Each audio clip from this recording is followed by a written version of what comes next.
Hello दोस्तों, स्वागत है आपका आपके अपने यूट्यूब चैनल पे। दोस्तों, आज का वीडियो कक्षा 12 के बायोलॉजी से है, जो 2023 में बैठने वाले हैं। तो बायोलॉजी का आज का वीडियो है इंटरमीडिएट का। तो छात्रों या भाइयों, आपको 3 घंटे 15 मिनट का समय दिया जाएगा। पूर्णांक आपका 70 है। तो इसमें पहला है आपका ऑब्जेक्टिव क्वेश्चन। 4 ऑब्जेक्टिव क्वेश्चन दिए जाते हैं। तो चारों में से पहला क्वेश्चन आपका ये है, सही विकल्प चुन करके सही का निशान लगाना है आपको। जंतुओं का एक समूह जो वंश क्रम से संबद्ध है तथा समान लक्षण साझा करता है, उसको क्या कहते हैं? तो ये आपको बताने हैं कि उसको क्या कहते हैं। तो ये आपका नस्ल, रेस, किस्म या प्रजाति। तो इसमें सही आंसर क्या है? इसमें सही ऑप्शन है नस्ल। ठीक है। अगले उत्तर की तरफ हम लोग अगले क्वेश्चन की तरफ बढ़ते हैं। अगला क्वेश्चन है आपका, मनुष्य की इंसुलिन से सी पेप्टाइड, मनुष्य के इंसुलिन से सी पेप्टाइड है क्या? इसमें आपको बताने हैं। परिपक्व इंसुलिन अणु का एक भाग है। डाइसल्फाइड बंध निर्माण हेतु उत्तरदायी है। प्रो इंसुलिन के परिपक्वन से इंसुलिन बनते समय हटा दी जाती है। तो कौन इसमें सही है, ये आपको बताना है। तो इसमें सही ऑप्शन है आपका ये थर्ड ऑप्शन।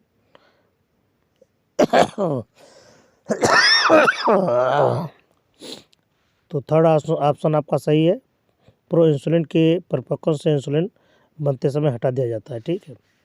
तो अगले क्वेश्चन की तरफ बढ़ते हैं। अगला क्वेश्चन आपका इस तरह से है,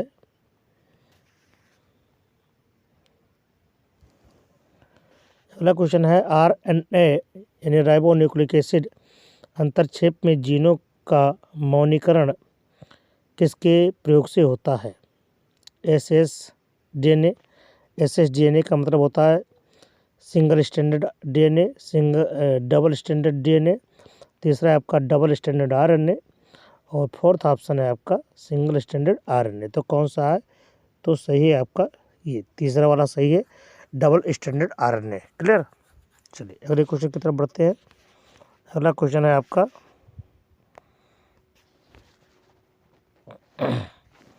ये क्वेश्चन है आपका, पशुपालन में अंतः प्रजनन कराया जाता है क्योंकि, पशुपालन में अंतः प्रजनन कराया जाता है क्योंकि यह क्या करता है? ऑप्शन आपके इस तरह से है, ओज बढ़ाता है, नस्ल सुधारता है, समयुग्मिता बढ़ाता है, या समयुग्मजता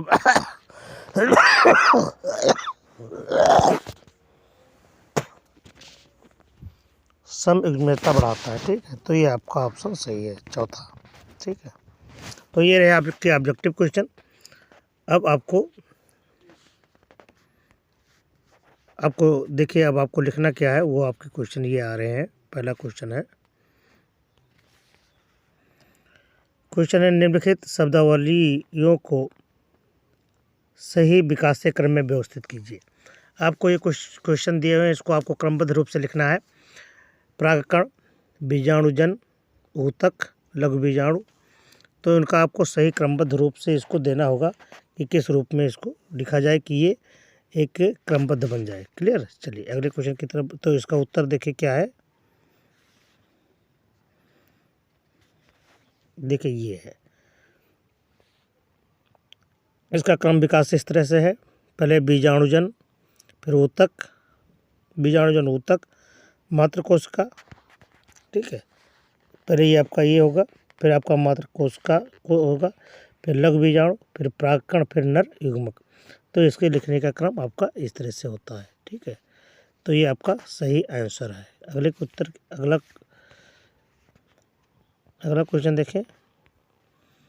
खा खंड है, यदि कोई व्यक्ति वृद्धि कारकों का प्रयोग करते हुए अनिषेक जनन को प्रेरित करता है, तो आप प्रेरित अनिषेक जनन के लिए कौन सा फल चुनते हैं? यानी आपको साफ साफ ये बताना है कि अनिषेक जनन में कौन से फल आते हैं। ठीक है। तो देखिए उत्तर ये है, वृद्ध कारकों के प्रयोग द्वारा अनिषेक जनन है तो हम केले का चयन करेंगे, ठीक है, क्योंकि यह बीज रहित होता है। क्लियर? तो अनिषेक जनन केले में होता है, ये आपको जानना जरूरी है। अगला क्वेश्चन देखिए, ये है संकर पूर्वज संकरण तथा परीक्षण संकरण में अंतर बताइए। संकर पूर्वज संकरण तथा परीक्षण संकर में आपको अंतर बताना है। तो देखिए ये है आपका, जब किसी संकर का किसी भी जनक से संकरण कराया जाता है तो उसे संकर पूर्वज संकरण कहते हैं, जबकि प्रथम पीढ़ी F1 जीव एवं सम युग्म की अप्रभावी लक्षणों वाले जीव के मध्य कराए गए संकरण को परीक्षण संकरण कहते हैं, ठीक है। तो ये आपके हुए अस्पष्ट, ठीक है। अगला क्वेश्चन देखें, घ खंड है, प्रजाति की स्पष्ट परिभाषा देने का प्रयास कीजिए। प्रजाति यानी कह रहा है कि प्रजाति का सटीक परिभाषा दीजिए, ठीक है। तो प्रजाति देखिए क्या है,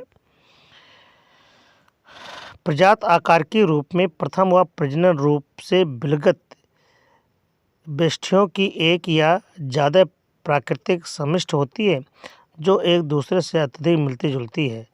तो आप में से कोई एक दूसरे के बीच स्वतंत्र रूप से प्रजनन करते हैं। अगला क्वेश्चन है, क्वेश्चन आपका है, ग्रीन हाउस गैसों के 4 प्रमुख स्रोतों के नाम बताइए। अर्थात कि ग्रीन गैसें कहाँ से निकलती हैं, कहाँ से उत्पन्न होती हैं, तो ग्रीन गैस के बारे में आपको बताने हैं। तो देखिए ग्रीन गैस कहाँ कहाँ से होती है। पहला है कार्बन डाइऑक्साइड औद्योगिकरण से, मीथेन यानी खदानों, तेल शोधन कारखानों एवं धान के खेतों से, क्लोरोफ्लोरोकार्बन्स रेफ्रिजरेटर एवं एयर कंडीशनर निर्माण में प्रयुक्त होने वाली गैस से, और चौथा है नाइट्रस ऑक्साइड नाइट्रोजनी खाद्यों के प्रयोग से। क्लियर? तो ये आपके चारों हैं ग्रीन हाउस के। अगला क्वेश्चन है, शिशु का रुधिर वो वर्ग है, पिता का रुधिर वर्ग ये और माता का बी है। जनकों के जीनोटाइप मालूम कीजिए और अन्य संतति की प्रत्याशी जीनोटाइप की जानकारी भी दीजिए, ठीक है। ये है क्वेश्चन आपका। तो देखिए आंसर आपका यूँ रहा, रुधिर वर्गों की वंशागत मेंडल के नियमों के अनुसार होती है। इसकी वंशागत 2 या अधिक तुलनात्मक लक्षणों वाले जीन्स अर्थात एलील्स पर निर्भर करती है। रुधिर वर्गों को स्थापित करने वाले प्रतिजन की उपस्थिति या अनुपस्थिति 3 जीन्स के कारण होती है। प्रतिजन ए के लिए ये, प्रतिजन बी के लिए IB तथा दोनों प्रतिजन के अभाव के लिए ये नॉट मतलब 0 उत्तरदायी होते हैं। एक मनुष्य में इनमें से कोई एक या 2 के जीन गुणसूत्र होने पर एक निश्चित स्थल पर स्थित होते हैं, ठीक है। ये आपका रुधिर वर्ग है आपका ये। क्लियर? चलिए अगले क्वेश्चन के तरफ बढ़े हैं। अपघटक किसे कहते हैं? आपको अपघटक बताना है कि अपघटक क्या है। यह है उत्तर आपका, ये जीवमंडल में सूक्ष्म जीव होते हैं जैसे जीवाणु, कवक। ये उत्पादक तथा उपभोक्ता के मृत शरीरों को सरल यौगिकों में अपघटित कर देते हैं, अतः इन्हें क्या कहते हैं? अपघटक कहते हैं, ठीक है, डिकम्पोजर। ये विभिन्न कार्बनिक पदार्थों को उनके सरल अवयव में तोड़ देते हैं। सरल पदार्थ पुनः भूमि में मिलकर के पारतंत्र के अजैव घटक का अंश बनाते हैं, ठीक है, ठीक है। चलिए अगले क्वेश्चन की तरफ बढ़ते हैं। ये क्वेश्चन है कि जनन की अच्छी विधि कौन सी है और क्यों? जनन की अच्छी विधि कौन सी है और क्यों बताता है ये। तो देखिए जनन की अच्छी विधि कौन सी है।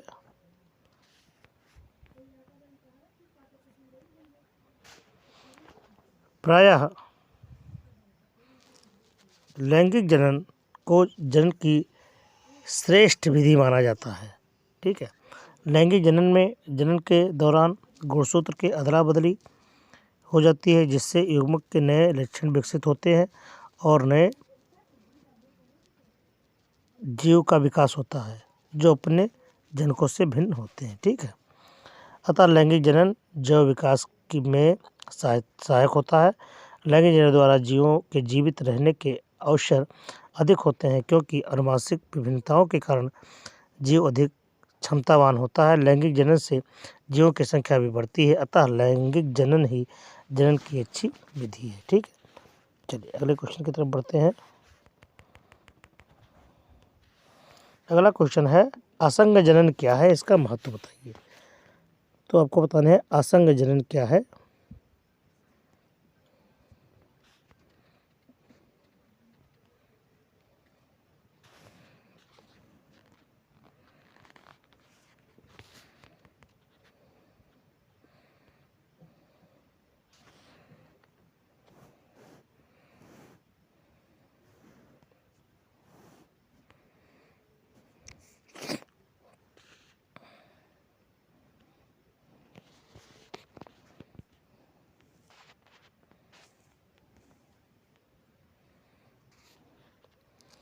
तो असंग जनन आपको बताना है कि असंग जनन क्या है।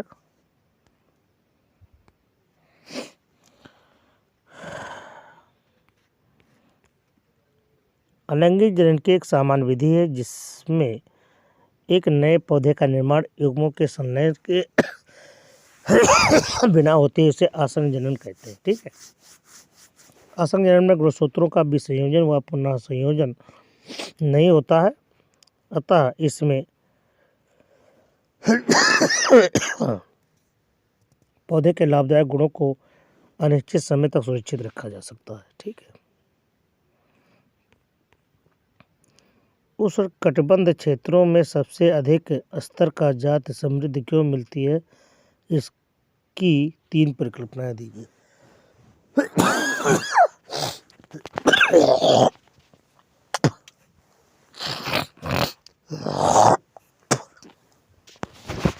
तो देखिए परिकल्पनाएं आपको तीनों दी गई हैं।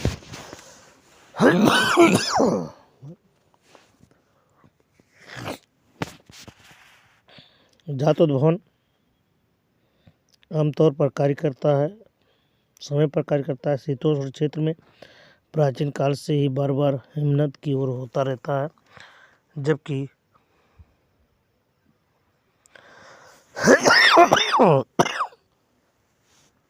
उष्णकटिबंधीय क्षेत्र लाखों वर्षों से आबंधित रहता है। ठीक है, दूसरा देखें, उष्णकटिबंधीय पर्यावरण शीतोष्ण पर्यावरण से भिन्न तथा कम मौसमी परिवर्तन दर्शाता है, अर्थात स्थिर पर्यावरण लिखित वैश्वीकरण को प्रोत्साहित करता रहता है, जिसकी वजह से अधिकाधिक जाति विविधता उत्पन्न होती है।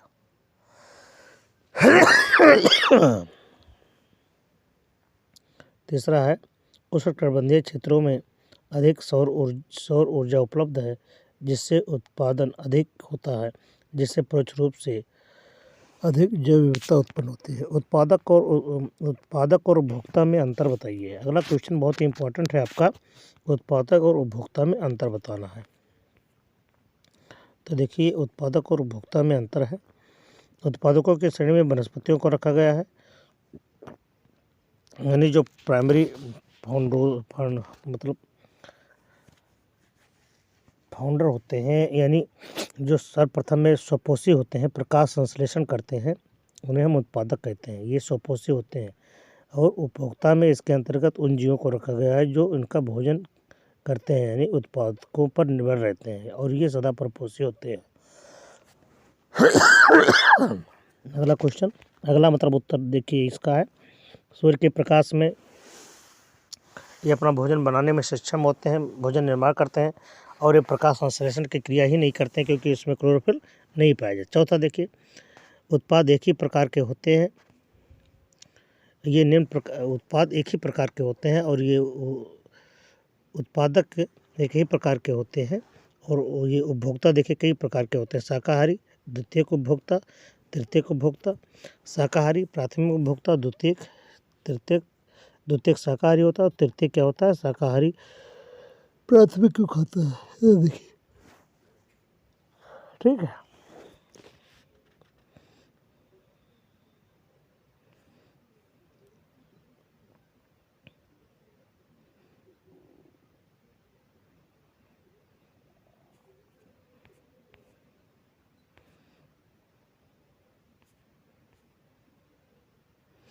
खा कह रहा है कि आप अपने घर, विद्यालय या अपने स्थानों के भ्रमण के दौरान जो अपशिष्ट उत्पन्न करते हैं उनकी सूची बनाएं। क्या आप उन्हें आसानी से कम कर सकते हैं, क्योंकि ऐसे अपशिष्ट जिनको हम करना कठिन या असंभव हमको कम करना कठिन या असंभव होगा। तो देखिए अपशिष्टों की सूची कौन कौन से कागज़ है, कपड़ा, पॉलीथीन बैग, एल्युमिनियम पन्नी, टिन का डिब्बा है ना, डिस्पोजल, क्रॉकरी, शीशा, ये सब अपशिष्ट जिन्हें हम कम किया जा सकता है। कागज़, कपड़ा है ना। अपशिष्ट जिन्हें हम जिससे कम नहीं किया जा सकता, एल्युमिनियम पन्नी, टिन का डिब्बा, डिस्पोजल, क्रॉकरी, शीशा, पॉली बैग, पॉलीथिलीन बैग, ये सब है ना। ठीक है, तो ये आपकी एक सूची बन जाती है। अगला क्वेश्चन कह रहा है कि यदि एक द्विरज्जुक डीएनए में 20% साइटोसिन हो तो डीएनए में कितने प्रतिशत एडेनिन होंगी।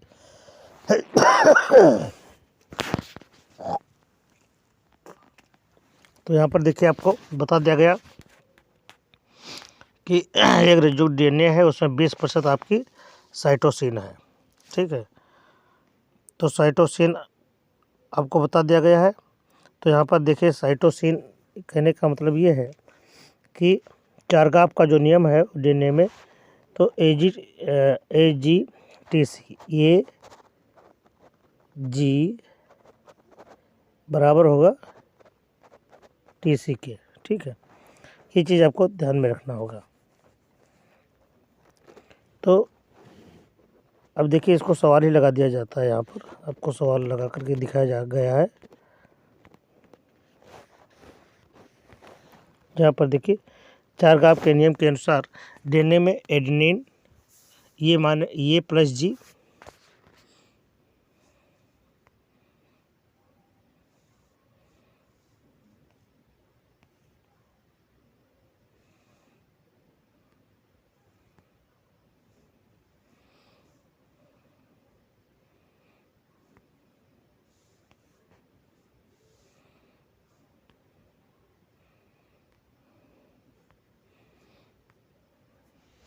देखिए यहाँ पर 20% ग्वानिन है, जिसमें इसमें आपको दिखाया गया है कि ये जी यानी AG, तो AG से होता है एडेनिन और G से होता है ग्वानिन, T से होता है थायमिन और C से होता है साइटोसिन। तो एडेनिन और ग्वानिन प्लस का योग होता है थायमिन और साइटोसिन के। आपको दिया गया है ग्वानिन की मात्रा इसमें कितनी है, 20% है ग्वानिन की मात्रा 20, तो यानी जी की मात्रा, तो ग्वानिन की मात्रा 20% है, तो ग्वानिन और साइटोसिन आपस में बराबर होना चाहिए। तो ग्वानिन की 20 तो साइटोसिन की भी 20 हो गई, तो 20 दूना 40, एक में हो गया 40। तो टी और सी आपको देखना होगा, तो टी और सी अगर आप देखेंगे तो क्या होगा, 40 आपका ये और जी बराबर 40 हो गया, तो टी सी बचा, तो टी सी में कितना होगा, मतलब अब देखिए इधर ये जी आपका कितना हो गया, ग्वानिन कितना है 20, साइटोसिन कितना है 20, तो ये हो गया 40। अब जी और सी आपका मालूम हो गया, अब ये जी आपको ज्ञात करना है, तो ये जी करने के क्या करेंगे, जितना भी आपका कुल है यानी 100 में से हम जीसी को घटा देंगे, मतलब ये जी को घटा देंगे, तो ये जी का जो आपका मतलब जी और सी का मान है 40%, तो 100 में से 40 निकाल देंगे तो कितना बचा 60। अब 60 कितना हो जाएगा, 60 आपका हो जाएगा किसका भाई, AG बराबर तो है आपका, तो 60 को अगर आप 2 से डिवाइड करेंगे तो कितना हो जाएगा, आपका पता हो जाएगा 30% है ना। तो 30% आपका क्या मिलेगा, ग्वानिन साइटोसिन की मात्रा 20% है।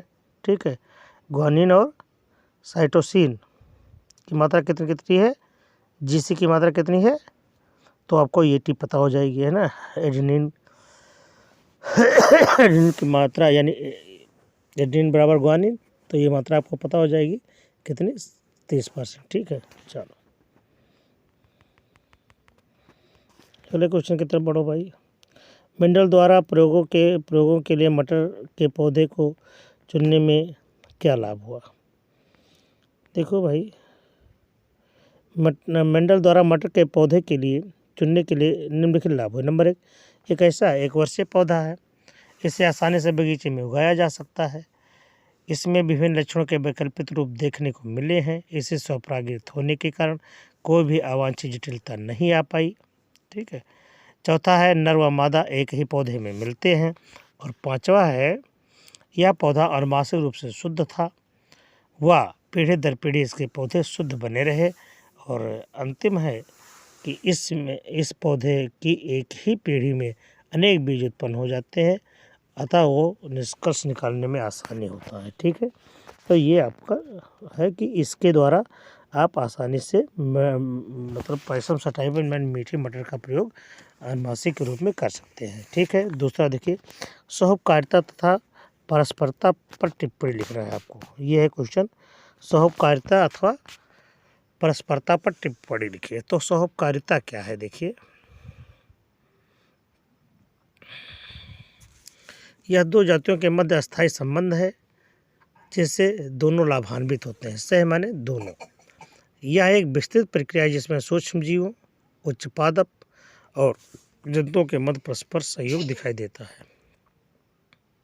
सहजीवी सहोपकारिता, इस प्रक्रिया में एक जीव दूसरे जीव को जटिल कार्बनिक भोजन पदार्थ देता है तथा दूसरा जीव इसे सरल रूप से आधा पचाकर पूर्ण पाचन के लिए पहले जीव को वापस कर देता है, जिससे मानव आंत्र में उपस्थित सूक्ष्म जीव बिना पचे हुए भोजन को पचाकर विटामिन व अमीनो अम्ल आदि को मुक्त कर सकता है। इसके उदाहरण देखिए, ये आपके है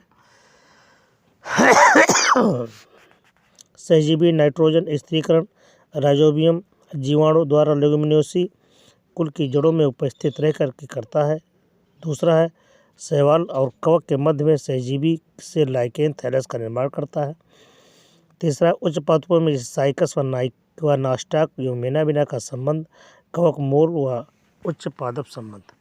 असहजीवी सहोपकारिता जैसे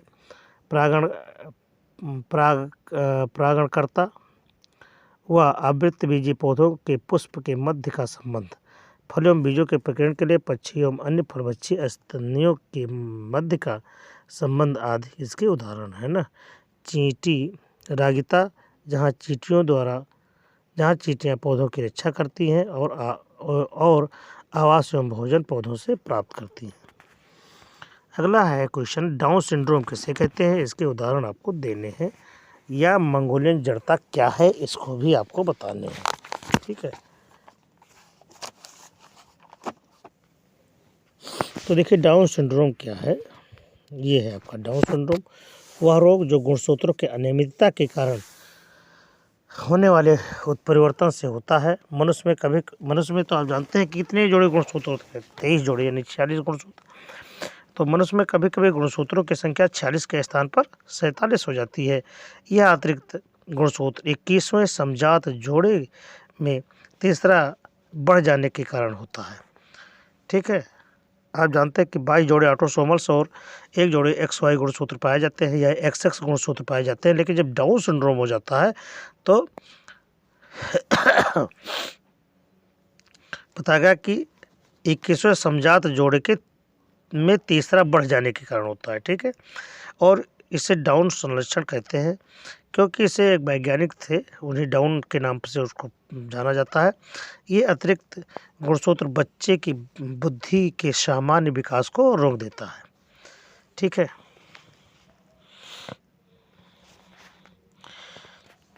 सैतरह गुणसूत्रों वाले ऐसे संतान का मस्तिष्क विकसित होता है। इसके लक्षण देखिए क्या होते हैं।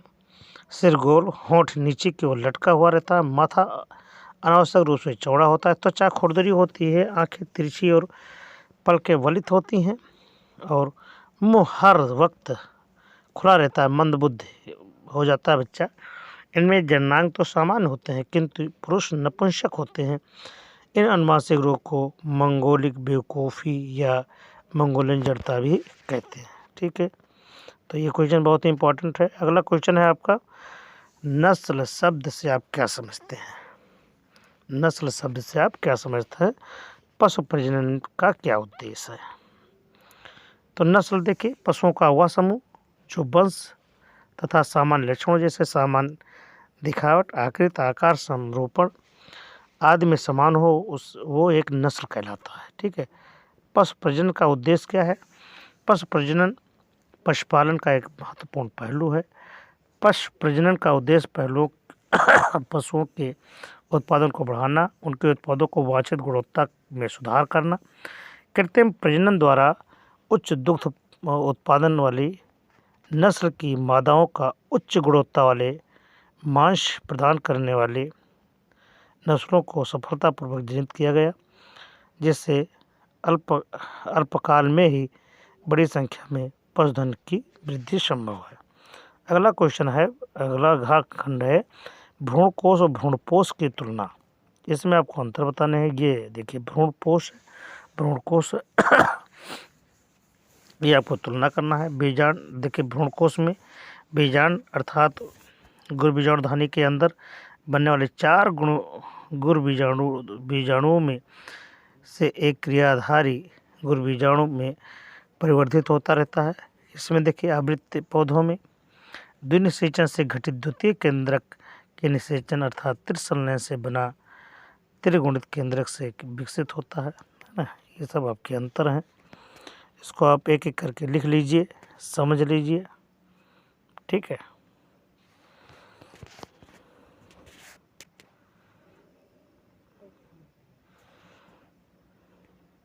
अगला क्वेश्चन देखिए, अनिषेक फलन एवं बहुभ्रूणता में अंतर बताइए। अनिषेक फलन एवं बहुभ्रूणता में अंतर। तो देखिए आपका अनिषेक फलन क्या है? यह शब्द नौनद या अंडाशय से बिना निषेचन के फल के निर्माण की क्रिया को अनिषेक फलन कहते हैं, ठीक है। ये बात ध्यान में रहना है। ऐसे फलों को अनिषेक फलनी फल कहते हैं। यह फल बीज रहित होता है, जैसे अंगूर है, केला है तथा अनानास है में प्राकृतिक अनिषेक जनन होता है। अनिषेक फलन को हार्मोन जैसे ऑक्सिन, जिबरेलिन के छिड़काव से भी प्रेरित किया जाता है। अनार, नारियल या उन फलों में जिनमें खाने योग्य भाग बीज का होता है, अनिषेक फल बनना बेकार होता है। बहुभ्रूणता क्या है? एक बीजांड या बीज में एक से अधिक भ्रूण का उत्पन्न होना बहुभ्रूणता, बहु माने ज़्यादा भ्रूण का बनना बहुभ्रूणता कहलाता है। आवृत्त बीजी पौधों में यह सामान्य घटना है, परंतु आवृत्त बीजी पौधों में काफ़ी समय में पाई जाती है। बहुभ्रूणता की खोज एंटोनी वान ल्यूवेनहॉक ने 1791 में संतरे के बीजों में की थी। यद्यपि एक बीज में बहुत सारे भ्रूण विकसित हो जाते हैं, परंतु इनमें से एक ही भ्रूण सक्रिय होकर के पौधों की अगली पीढ़ी को जन्मता है या जन्म देता है। बहुभ्रूणता यानी बहुभ्रूणता किसे कहते हैं? तो यहाँ पर देखिए बहुभ्रूणता के प्रकार, इसमें बताएगा सरल बहुभ्रूणता। इस प्रकार की बहुभ्रूणता में बीजांड एक से अधिक भ्रूणकोश होते हैं। इन्हें निषेचन के बाद अनेक निस्तांड बनते हैं। प्रत्येक भ्रूण का निर्माण होता है, जैसे ब्रेसिका में। अगला क्वेश्चन कह रहा है आधुनिक मानव पर टिप्पणी लिखिए। आधुनिक मानव पर आपको टिप्पणी बतानी है। देखिए क्या है आधुनिक मानव। आज से लगभग 10,000 वर्ष पूर्व आखिरी हिम युग के पश्चात आधुनिक मानव का विकास क्रो-मैग्नान से हुआ है। क्रो-मैग्नान के बाद का विकास उद्विकास मुख्यतः सांस्कृतिक विकास का काल कहलाया। इसका माथा चौड़ा, चेहरा सुंदर व सीधा तथा थोड़ी अस्पष्ट रूप से उभरी हुई कपाल गुहा का आयतन ये 1450 सीसी है। ये कृषि तथा पशुपालन करते थे। इसके पश्चात मानव की सभ्यता का विकास हुआ। सांस्कृतिक विकास को 3 वर्गों में बांटा गया: पुरापाषाण काल, मध्य पाषाण काल और नवपाषाण काल। तो देखिए कि करके पूर्व पाषाण काल, इस युग में पत्थर व हड्डियों के हथियारों का प्रयोग किया गया। मध्य पाषाण काल, जंतुओं को पालतू बनाने का युग, मानव ने पढ़ना तथा लिखना सीखा, कृषि प्रारंभ की। और तीसरा है नवपाषाण काल, खेती का ज्ञान युग। इस काल को फिर 2 युगों में बांटा गया: तांबा युग और लोह युग। लोह युग आज का युग है। अगला क्वेश्चन है इम्पॉर्टेंट है। वृषण तथा अंडाशय के प्रमुख कार्य का उल्लेख करिए। वृषण तथा अंडाशय के प्रमुख कार्य का उल्लेख करना है। तो देखिए वृषण के कार्य क्या होते हैं। वृषण की सर्टोरी कोशिकाएं शुक्र जनन कोशिकाओं तथा शुक्राणुओं को पोषण प्रदान करती है। बहुत इंपॉर्टेंट है। वृषण की जनन कोशिकाएं शुक्र जनन द्वारा शुक्राणुओं का निर्माण करती हैं। वृषण की अंतराली कोशिकाओं से एंड्रोजन हार्मोन स्रावित होता है। ये द्वितीयक लैंगिक लक्षण को प्रभावित करती है। अंडाशय के कार्य देखिए। अंडाशय की प्राथमिक पुटिका की प्रारंभिक अंडक कोशिका से अंडजनन द्वारा अंडाणु का निर्माण होता है। अंडाशय की ग्राफियन पुटिका से एस्ट्रोजन हार्मोन स्रावित होता है। यह अंडोत्सर्ग को प्रेरित करता है। और तीसरा है अंडोत्सर्ग के फलस्वरूप मुक्त अंडाणु का निषेचन होने पर ग्राफियन पुटिका के शेष कोशिकाएं कार्पस लुटियम नामक अंतःस्रावी ग्रंथि बनाती है। इससे स्रावित प्रोजेस्टेरॉन हार्मोन गर्भाशय में निषेचित अंडाणु को स्थापित करने में सहायक होता है। ठीक है, तो ये आपका रहा आंसर। अगला क्वेश्चन है, आपके विचार से किशोरों को अल्कोहल या ड्रग के सेवन के लिए क्या प्रेरित करता है और इसको कैसे बचाया जा सकता है। कहने का मतलब यह है कि ड्रग का जो प्रभाव है ये किशोरों में कैसे होता है और इसको कैसे बचाया जा सकता है। ठीक है, ये आपसे कह रहा है। तो किशोरों की प्राकृतिक जिज्ञासा जोखिम उठाना और उत्तेजना के प्रति आकर्षण और प्रयोग की इच्छा इन्हें ड्रग और अल्कोहल के लिए प्रेरित करती है। किशोर ड्रग और अल्कोहल के प्रभाव को लाभ के रूप में देखते हैं, जिससे समस्या और जटिल हो जाती है। पहली बार किशोर इनका प्रयोग जिज्ञासा के कारण कर सकता है, परंतु बाद में समस्याओं का सामना करने से बचने के लिए इनका उपयोग करने लगता है। अन्य कारण है असफलता। असफलता को स्वीकार करके इसे शर्म, झिझक, रोल मॉडल की नकल, शैक्षिक व अन्य क्षेत्रों में उत्कृष्ट प्रदर्शन के दबाव व साथियों के दबाव में भी आदि हो सकता है। समकक्षों के अनुचित दबाव, भावनात्मक याचना को न कहना सीखना चाहिए।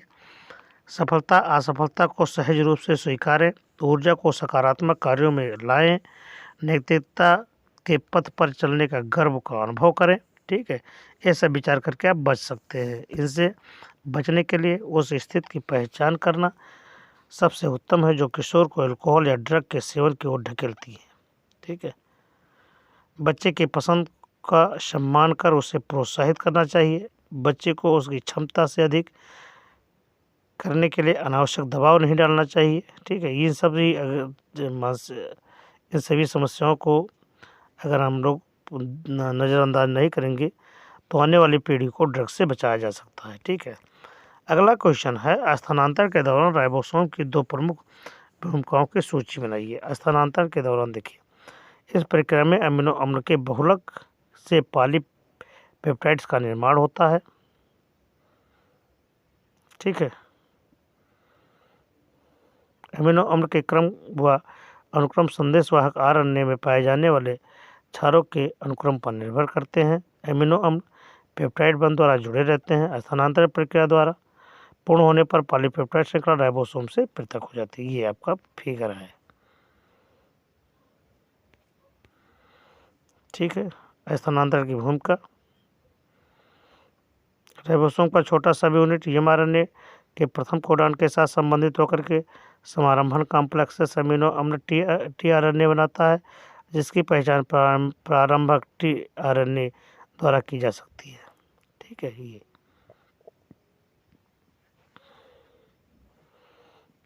अगला क्वेश्चन है आपका, पीढ़ियों का एकांतरण क्या है। एक आवृतबीजी पौधे के जीवन इतिहास का केवल रेखांकित चित्रों की सहायता से वर्णन कीजिए। तो ये इसमें देखिए क्वेश्चन आपके अथवा करके भी है। तो देखिए दोनों क्वेश्चन आपको दिए गए हैं। आवृतबीजी पौधे के जीवन इतिहास में एक अत्यंत विकसित और द्विगुणित अवस्था बीजाणु उद्भवन तथा अल्प विकसित अगुणित अवस्था विमुखोद्भिद होती है। ये दोनों अवस्थाएं जीवन चक्र में एक दूसरे के साथ आती हैं, एक दूसरे के मतलब बाद में आती हैं। ठीक है, ये और इसका रेखा चित्र आपको ये दिखाया गया है।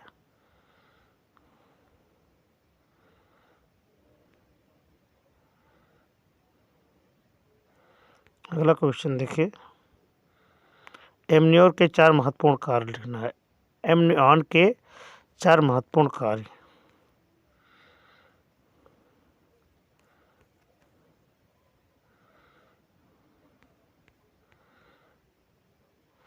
भ्रूण के देह के बाहर विकसित होने वाली झिल्लियां अथवा कलाओं को भ्रूण बाह्य कलाएं कहते हैं। ये भ्रूण के परिवर्धन एवं जीवन के लिए विशेष कार्य करती हैं, परंतु भ्रूण के अंगोत्पादन में भाग नहीं लेती हैं। जन्म अथवा डिंबोद्गम गमन के समय इनका निष्कासन हो जाता है। मानव तथा अन्य सभी स्तनियों, सरीसृपों, पक्षियों में 4 भ्रूण बाह्यस्थ कलाएं गर्भ झिल्लियां निर्मित होती हैं। ये 4 बाह्यस्थ कलाएं इस प्रकार हैं। पहला है उल्ब। यह कला भ्रूण के चारों ओर से ये भ्रूण को चारों ओर से घेरे रहती है। भ्रूण के चारों ओर की एक इस गुहा को उल्ब गुहा कहते हैं। इस गुहा में एक तरल पदार्थ भरा रहता है जिसे उल्ब तरल या अमनियोटिक तरल कहते हैं। इस तरल में मंद गति होती है जिसके कारण भ्रूण की अंग परस्पर चिपकते नहीं है आपस में। इस प्रकार अमनियोटिक तरल भ्रूण के अंगों में विकृति उत्पन्न होने से बच जाती है। ठीक है, इसके कार्य देखिए, एमनियोटिक तरल भ्रूण को बाह्याघातों से रक्षा करती है। एमनियोटिक भ्रूण को एमनियॉन भ्रूण को कवच एवं भ्रूण बाह्यस्थ कलाओं से पृथक रखकर उसमें चिपकने से रोकती है। एमनियोटिक तरल में डूबे रहने से भ्रूण सूखने से बच जाता है और उसे भय नहीं लगता है। मतलब भ्रूण को सूखने का भय नहीं रहता है। एमनियोटिक तरल में होने वाली मंद गति के कारण अंग आपस में चिपकते नहीं है। चर्मिका दूसरा है, कैरियन के तीव्र गति से होती है। यह एमनियॉन के बाहर की ओर निर्मित होती है। कैरियन जरायुज यानी जो बच्चे पैदा करते हैं का निर्माण करती है। एमनियॉन तथा कैरियन के बीच की गुहा को कैरियनिक गुहा कहते हैं। ठीक है, ये आपका है। तीसरा है पीतकोष। मानव की पीतक कोष छोटा होता है। यह एक भ्रूण बाह्य गुहा द्वारा चर्मिका से पृथक होता है। स्तनियों के भ्रूण में पीतक नहीं होता। पीतक कोष में रुधिर निर्माण होता है। विकास की अंतिम प्रावस्थाओं में जब अप्रापोषिता विकसित हो जाती है तब पीतक कोष छोटा होने लगता है और धीरे धीरे समाप्त हो जाता है। अप्रापोषक या एलेंटोइस मानव भ्रूण के अप्रापोषक एवं अवशेषी अंग के रूप में होती है। अन्य स्तनियों में अप्रापोषक स्प्लैक्नोप्ल्यूर से निर्मित होती है। ठीक है, ये देखिए,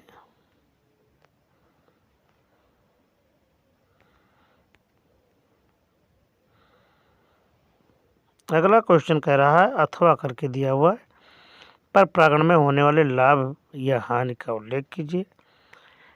पर प्रांगण से लाभ और हानि, ये देखिए, पर प्रांगण से लाभ। परपरागित पुष्पों से बनने वाले फल बड़े, भारी और स्वादिष्ट होते हैं तथा इनमें बीजों की संख्या अधिक होती है। परपरागण से उत्पन्न बीज में बड़े भारी स्वस्थ एवं अच्छी नस्लें होती हैं। ठीक है, ये सब आपके हैं।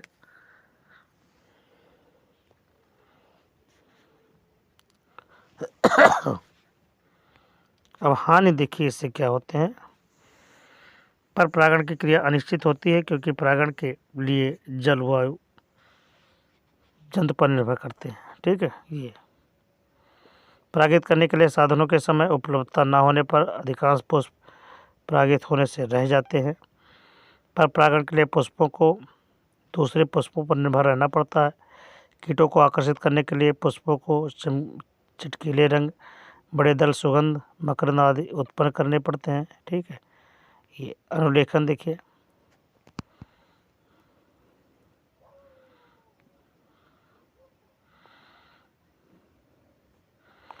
निम्नलिखित पर आपको टिप्पणी लिखना है, 4 पर टिप्पणी लिखिए। तो पहला हो गया अनुलेखन।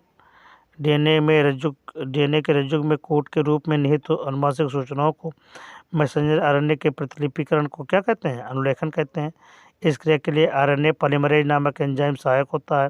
सर्वप्रथम डीएनए रज्जुक अलग होकर के सांचे के समान कार्य करने लगते हैं, जिनके अनुसार नई श्रृंखला में क्षारक्रम व्यवस्थित हो जाता है और हाइड्रोजन बंधों को आपस में जुड़ जाते हैं। ये देखिए अगला है बहुरूपता, फिर स्थानांतरण, जैव सूचना विज्ञान,